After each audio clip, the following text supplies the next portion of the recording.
ladies. How are you today? Hi, good. How are you? I'm great. Well, first of all, finally, this woman is being celebrated. Thank you so much for this wonderful documentary. I think that the world was in glee when we found out, first of all, that Are You There, God? Margaret was being hmm made, and now this. So thank you so much.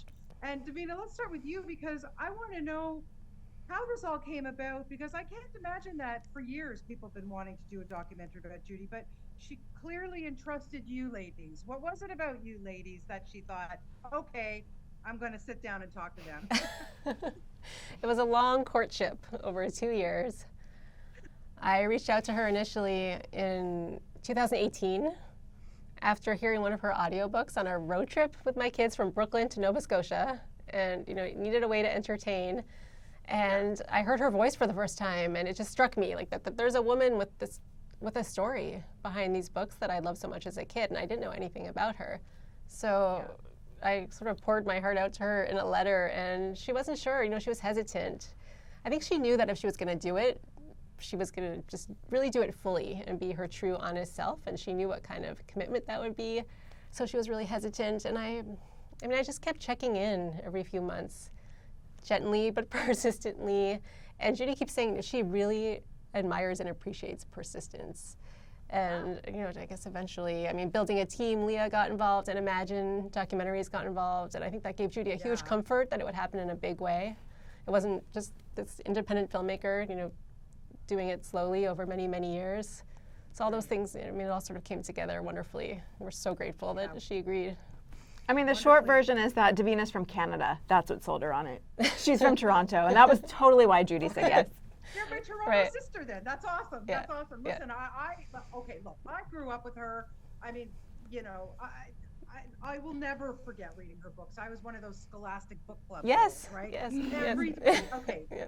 We probably went to school near each other too. We'll have to play some geography later. Yeah. We will definitely, the Jewish geography for sure. But I have to say, my mother, Holocaust survivor, blah, blah, blah, onwards, didn't tell me about my period, didn't go on it. This is where I learned it. Judy was like my mother. And full discretion, I was one of those letter writers. So when I saw in the movie, I bet you my letter is in that archive. Leah, for you to, this blows my mind. Honestly, that you got to sit down with Judy Blume. What ultimately surprised you or impressed you most about that woman that you did not expect? I'm glad you brought up the letters. And first of all, we talked to someone else yesterday who also wrote a letter, and she's like, I'm going to that archive, and I'm going to sort through those 100 boxes of letters. I'm going to find my letter. I've got to find that letter I sent Judy Blume.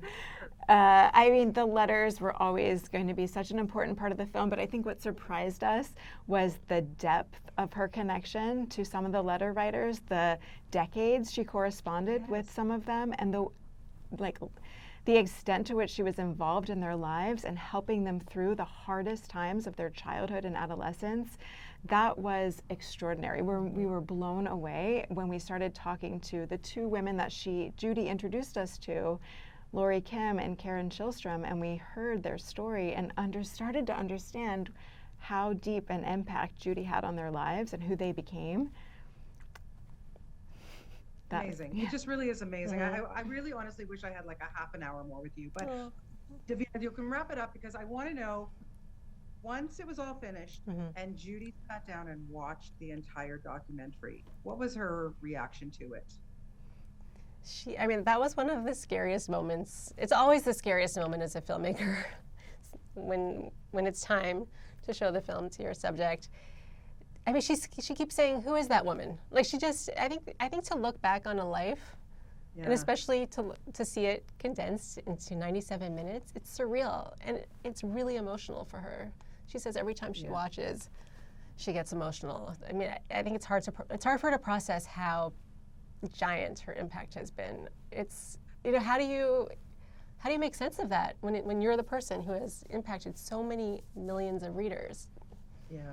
Yeah, it's clearly impossible to do that, but she really has, and she has to know that she's so beloved around the world. And I just personally want to thank you so much for this fabulous documentary. I can't wait to tell people about it and get it out there. So come home to Toronto, Davina, bring Leah with you, and we'll all have a coffee, and we will chat Okay. Stalker, Okay. I would love that. Sounds great. It was so nice to talk to Thanks, you. ladies. I Bye. really appreciate your time today. Bye. Take care. Best of luck with everything. Thank you so Thank much. you. Okay, bye.